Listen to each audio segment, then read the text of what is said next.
Ya, selamat pagi Bapak Ibu sekalian.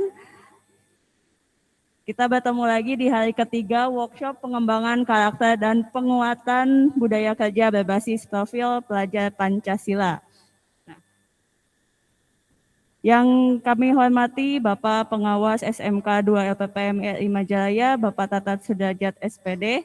Yang kami hormati Bapak Kepala SMK 2 LPPM RI Majalaya, Bapak Dr. Indra M. Oto Muharam, SPD Eskom MM. Yang saya hormati Bapak Ibu peserta workshop. Pertama-tama izinkan saya untuk membacakan susunan acara pada kegiatan workshop hari ini. Yang pertama, pembukaan. Yang kedua, sambutan Bapak Pengawas Pembina SMK 2 LPPM RI Majalaya. Yang ketiga, penyampaian materi dari Bapak Toha SPD MPD. Yang berikutnya, penyampaian penguatan karakter dan budaya kerja yang dari PT Mitsubishi. Yang selanjutnya yaitu praktik penyusunan dokumen penguatan ekosistem gerakan sekolah menyenangkan. Selanjutnya, nanti kita selingi dengan istirahat. Berikutnya, dilanjutkan lagi dengan praktik penyusunan dokumen dan diakhiri dengan penutup. Untuk memperlancar kegiatan kita pada hari ini, kita buka kegiatan kita hari ini dengan mengucapkan basmalah bersama. Bismillahirrahmanirrahim. Alhamdulillah kegiatan hari ini sudah kita buka. Langsung saja kita masuk ke kegiatan yang kedua, yaitu sambutan sekaligus pemaparan singkat untuk output atau tagihan kegiatan pada hari ini yang akan disampaikan oleh Bapak Pengawas Pembina SMK kita, yaitu Bapak Tatat Sudrajat SPD. Kepadanya kami persilahkan. Bismillahirrahmanirrahim. Assalamualaikum warahmatullahi wabarakatuh.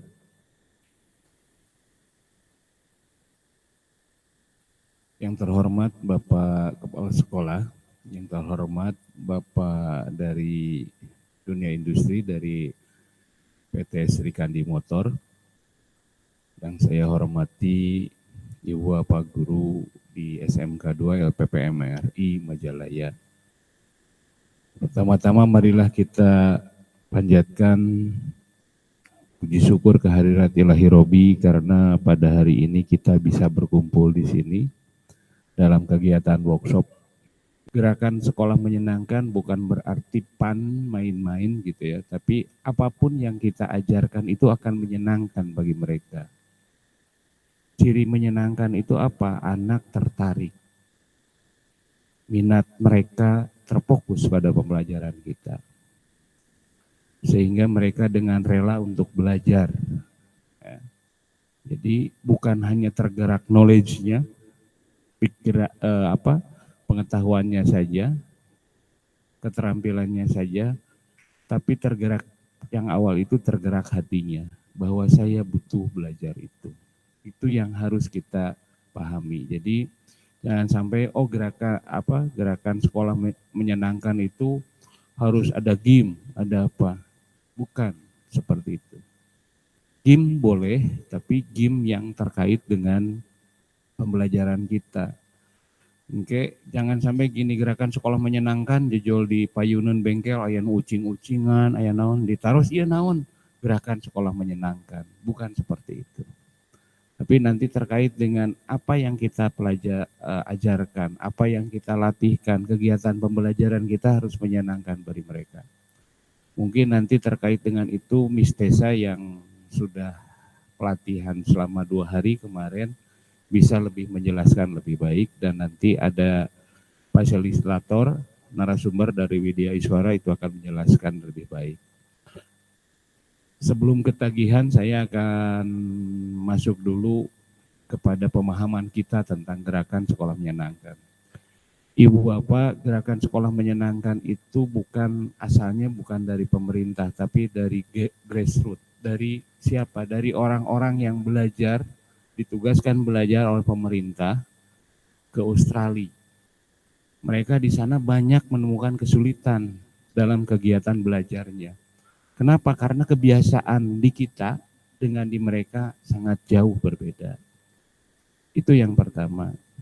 Terus mereka melihat, mengobservasi selama belajar di sana, mereka di sana untuk program doktoral, bahwa membandingkan kegiatan pembelajaran di ruang kelas, di ruang kuliah di Australia, di Melbourne khususnya di sini dikatakan, dibandingkan dengan di Indonesia sangat jauh berbeda. Mereka mengatakan ada perbedaan seperti 128 tahun. Jadi nu urang mah tertinggal pisan dibanding dengan Australia. Saya pernah juga berangkat ke sana selama 3 minggu mengobservasi kegiatan pembelajaran di sana. Memang pembelajaran kita tertinggal dibandingkan dengan apa yang terjadi di Australia. Jauh gitu ya, jauh sekali. Pertama, saya bangga dulu dengan di SMK Katapang, kita membuat anak bisa dengan master camp, terus membuat dengan CNC. Ternyata di sana yang vokasi hanya belajar 2 tahun sudah mulai dikenalkan dengan laser cutting. Setelah laser cutting masuk ke printer 3D. Jadi labnya itu lengkap sekali. Jadi pada saat kita pamer ke orang Australia, ini loh, anak kita dapat bisa ini, antusias terhadap kita. Tapi saat melihat ke sana, saya jadi rendah diri. Ternyata mereka sudah terbiasa membuat itu. Saya masuk ke yang seninya. Seni itu ada gitu ya, pengecapan. Nah, dikaitkan dengan budaya mereka. Jadi mereka harus mempelajari bagaimana simbol-simbol di orang aborigin. Anak-anak harus kenal itu. Dan mereka membuat cerita dengan simbol-simbol aborigin itu.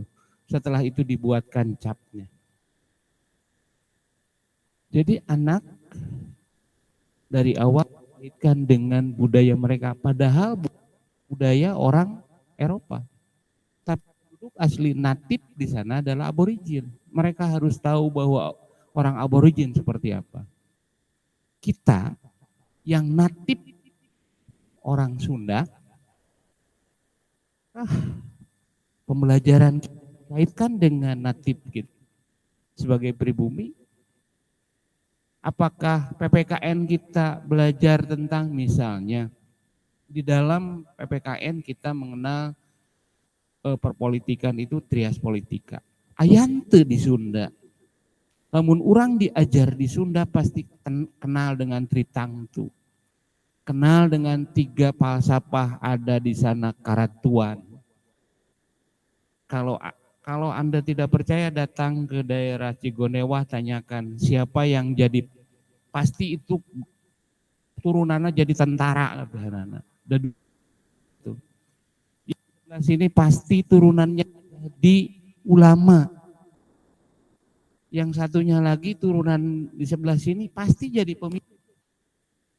Karena mereka diajarkan dari dulu budayanya bahwa trias politika itu berjalan. Tapi kita tidak pernah mau menggali budaya kita. Nah, hal yang seperti itu mungkin yang harus kita lihat. Bukan berarti mengenal budaya kita harus menjadi mundur ke belakang. Tapi melihat budaya kita seperti apa, dari budaya itu kita melangkah lagi. Gening orang Sunda teh lebih paham dalam hal menata negara. Misalnya seperti itu. Di sini dikatakan, jadi dalam area perubahan GSM, dalam mendorong transformasi dunia pendidikan Indonesia, GSM berangkat dari perubahan pola pikir pendidikan menuju paradigma revolusi industri 4.0. Titik awal ini meliputi perubahan pola pikir guru, kepala sekolah, orang tua, pemangku kebijakan untuk membangun ekosistem yang positif dan berfokus pada pengembangan karakter siswa. Dengan demikian siswa akan menginternalisasi nilai-nilai kemanusiaan sebagai bekal menghadapi masa depan di era revolusi industri 4.0. Jadi titik awalnya itu, ya. Sekarang bagaimana lingkungan untuk GSM ini, gerakan sekolah menyenangkan ini? Lingkungan positif dan etis, perubahan ekosistem sekolah, baik lingkungan fisik maupun sosial merupakan aspek fundamental yang akan berdampak pada motivasi belajar dan perilaku siswa. Keterlibatan siswa, guru, orang tua, dan seluruh warga sekolah menjadi awal kolaborasi yang harmonis untuk memulai perubahan. Sebagai contoh, Pak Bu. Jadi di sini perubahan ekosistem sekolah baik lingkungan fisik.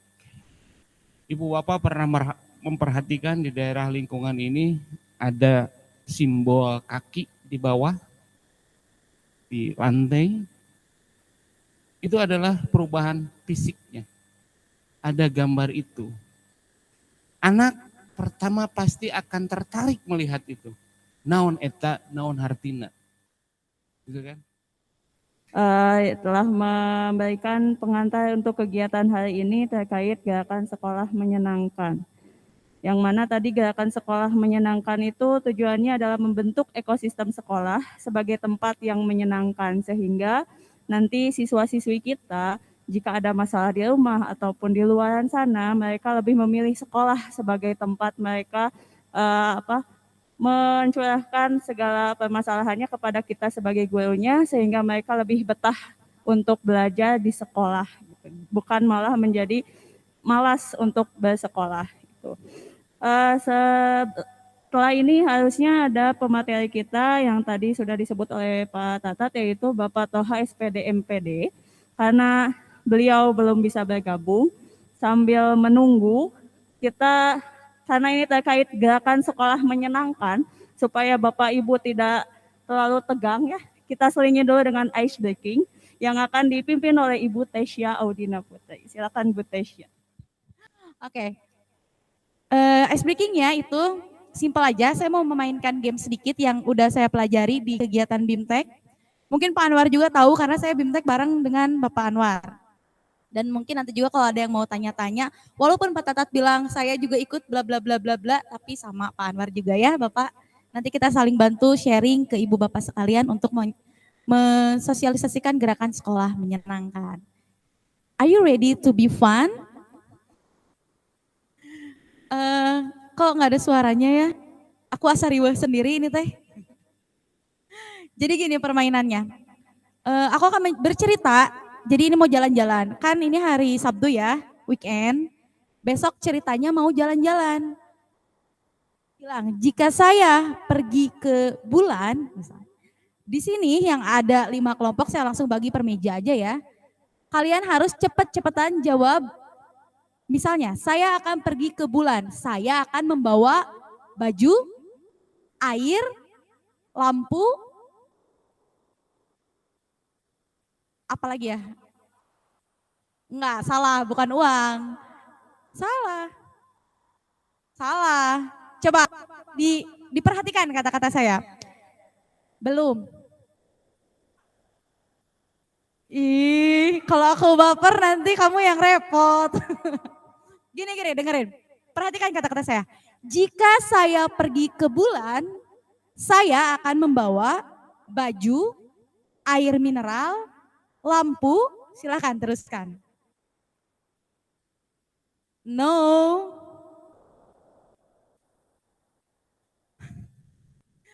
Ini adalah permainan kata, mohon maaf nih karena saya guru bahasa, mainnya agak main kata-kata. Jika saya pergi ke bulan, saya akan membawa baju, air mineral, lampu, silakan teruskan.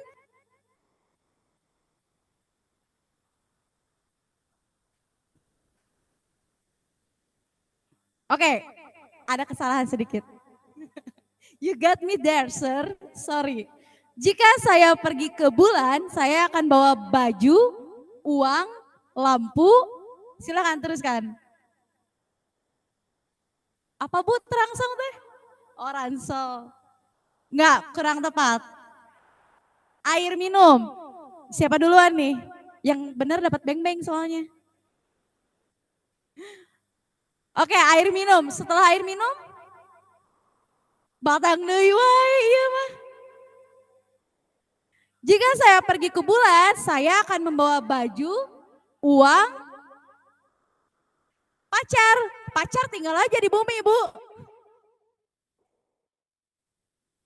Terima kasih Ibu Tesya yang sudah memberikan ice breaking-nya ya. Bapak Ibu semoga dengan ice breaking tersebut otak kita tidak terlalu tegang ya, biar lebih jangan stres karena kita harus menyenangkan, gerakan sekolah menyenangkan.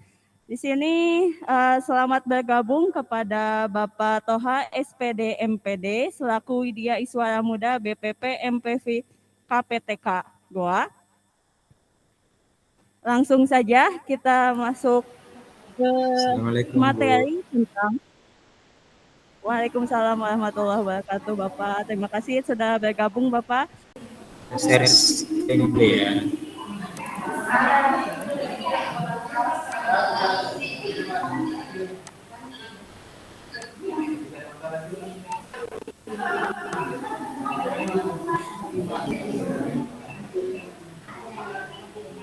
Baik, terima kasih atas kesempatan yang diberikan.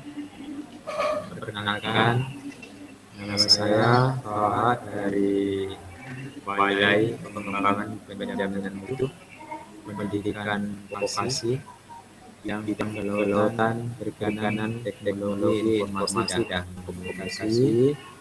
Balai ini ada di Sulawesi Selatan, tepatnya Kabupaten Goa. Sebelumnya balai ini menjadi berubah nama dari LPPK KPTK.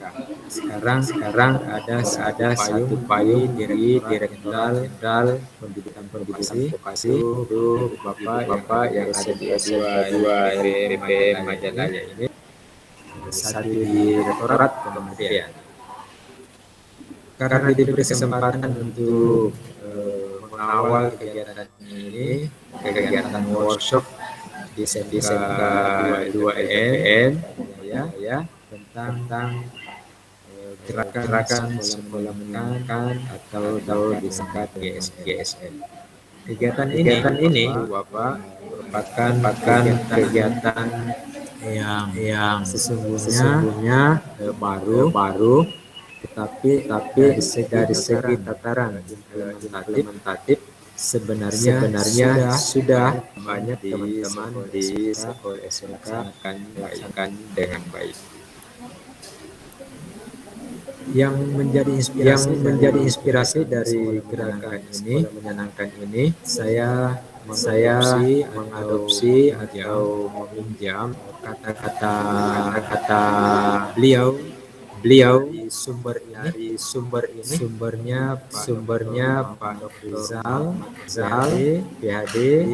Beliau founder GSM, beliau juga dosen di Universitas Gajah Mada di Yogyakarta. Kemudian tidak salah, beliau adalah founder gerakan sekolah menyenangkan yang diterapkan mulai dasar pertama sekolah keguruan sampai saat ini berupaya menjalankan di SMK LPP LPPM Majalaya. Berangkat dari pengalaman beliau sewaktu melanjutkan pendidikan S3 di Australia hingga merasa difasilitasi di dalam merasa ayomi seluruh karena merasa diayomi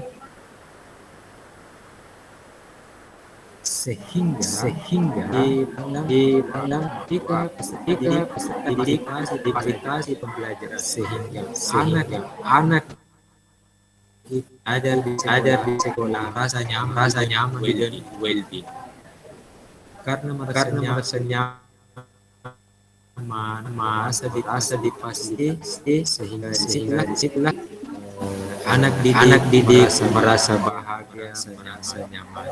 Disitulah letaknya anak-anak merasa nyaman dan dipandang bahwa akan sekolah menyenangkan.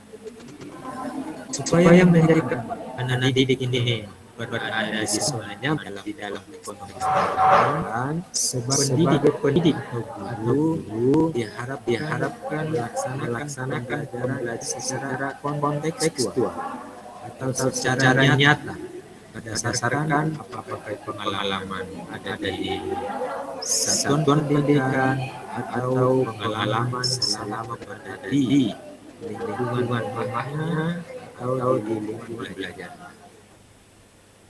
Sehingga kalau kondisi pembelajaran ini semua dilakukan oleh guru, tentu juga dapat dikatakan sebagai pembelajaran berpusat pada peserta didik. Di dalam proses pembelajaran, anak didik tersebut diharapkan belajarnya daya pikiran sehingga terbangunlah daya nalar berpikir, sehingga kalau kondisi tersebut terbangun dengan mudah kompetensi peserta didik dapat dibentuk karena semua situasi kondisi pembelajaran di sekolah ini berada di konteks semua ini. Pembelajaran berbasis kepada kodrat itu sendiri, pembelajaran berbasis kontekstual melahirkan menjadi anak itu menjadi bahagia dan well-being, sehingga dengan mudah mengawal daya nalar dan kompetensi. Di dalam manusia Ihajat Dewantara mengatakan bahwa anak didik seyogyanya bukan ditumbuhkan berdasarkan potensinya, berdasarkan kemampuannya dan berdasarkan bakat. Beliau berpesan bahwa dia menganalogikan jika bapak ibu semisalnya petani menanam padi, rawatlah berdasarkan kaidah di tanaman padi. Sebaliknya jika menanam pisang atau menanam jagung, harapannya rawatlah berdasarkan kaidah aturan di dalam tanaman padi. Satu ilustrasi yang sering familiar mendengarkan bahwa jangan mengharapkan tumbuh padi jika padi tersebut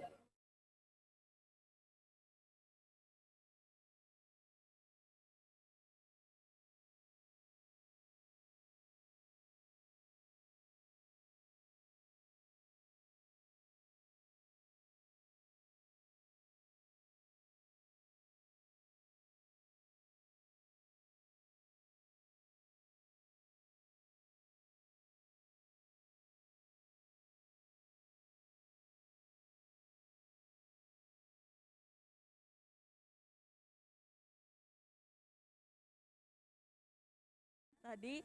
Semoga semua bisa menerapkannya, baik itu dalam pembelajaran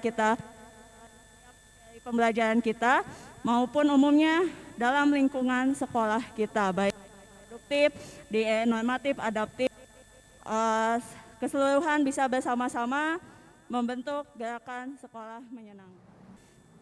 Assalamualaikum warahmatullahi wabarakatuh. Pada hari ketiga kegiatan workshop di SMK 2 LPPM RI Majalaya bertema tentang penguatan ekosistem GSM atau Gerakan Sekolah Menyenangkan. Dalam kegiatan ini kita menyusun program yang harus diinternalisasikan, dilakukan oleh sekolah melalui kegiatan emotional learning, home based learning. Nah, kegiatan-kegiatan tersebut akan diintegrasikan dalam kegiatan pembelajaran maupun kegiatan ekstrakurikuler dan kokurikuler yang dilaksanakan di SMK 2 LPPM RI Majalaya, baik itu kelas 10, 11, dan 12. Sekian, terima kasih. Assalamualaikum warahmatullahi wabarakatuh.